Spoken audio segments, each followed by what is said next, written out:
It was a routine training mission on a clear afternoon. 5 aircraft, 14 experienced men. They had the best equipment, the best training, and the entire U.S. Navy behind them. They took off from Fort Lauderdale, Florida, and flew east into the Atlantic. And then they simply vanished. Not a single piece of wreckage was ever found. This is not just a story of a lost flight. This is the incident that sowed the seeds of one of the world's most enduring and terrifying legends, the Bermuda Triangle. The Lost Squadron, December 5, 1945. Flight 19, consisting of 5 Grumman TBM Avenger bombers, was led by a seasoned flight instructor, Lieutenant Charles Taylor. The mission was straightforward, a combination bombing and navigation run to the Hens and Chickens shoals. But about 90 minutes into the flight, something went terribly wrong. The first confused radio transmission from Taylor crackled through. "Control, this is an emergency.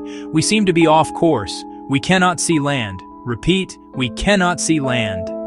The ground controller was baffled. On a clear day, with experienced pilots, getting lost should have been nearly impossible. Taylor was convinced his compasses had failed. He was disoriented, declaring, "We can't be sure of any direction. Everything is wrong. Even the ocean doesn't look as it should." The search and a second tragedy. As darkness fell, the Navy launched one of the largest sea and air searches in history. Hundreds of ships and aircraft scoured the ocean. But the saga was about to take an even darker turn. One of the rescue planes, a Martin PBM Mariner with a 13-man crew, was sent out.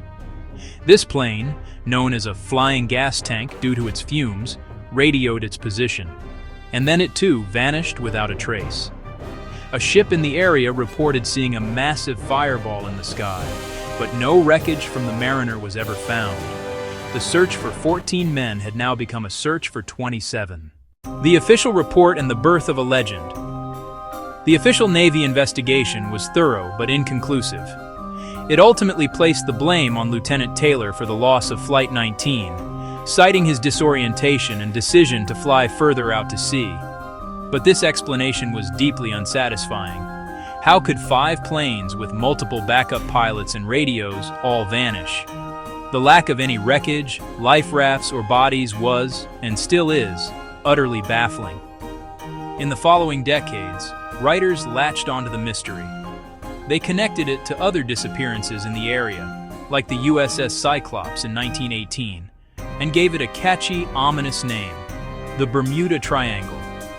Theories exploded: alien abductions, magnetic anomalies, methane gas bubbles erupting from the seafloor, or gates to other dimensions.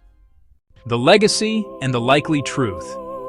While the supernatural theories are captivating, the probable truth is a combination of human error and a treacherous environment. The area is known for sudden, violent storms and rogue waves. Compass readings can be slightly skewed due to magnetic variations. For Flight 19, the most plausible theory is that Taylor's compass indeed failed, and in his growing panic, he led his squadron further into the vast, empty Atlantic until they simply ran out of fuel. The PBM Mariner likely suffered a catastrophic mechanical failure, exploding in midair. But the complete lack of evidence, the chilling final radio transmissions, and the sheer scale of the loss have cemented Flight 19 not as a solved case, but as a permanent, haunting mystery of the deep. The story of Flight 19 endures because it taps into a primal fear, being utterly and inexplicably lost.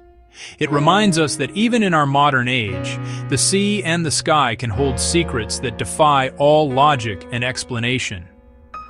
What do you believe happened to those 27 men on that fateful December day?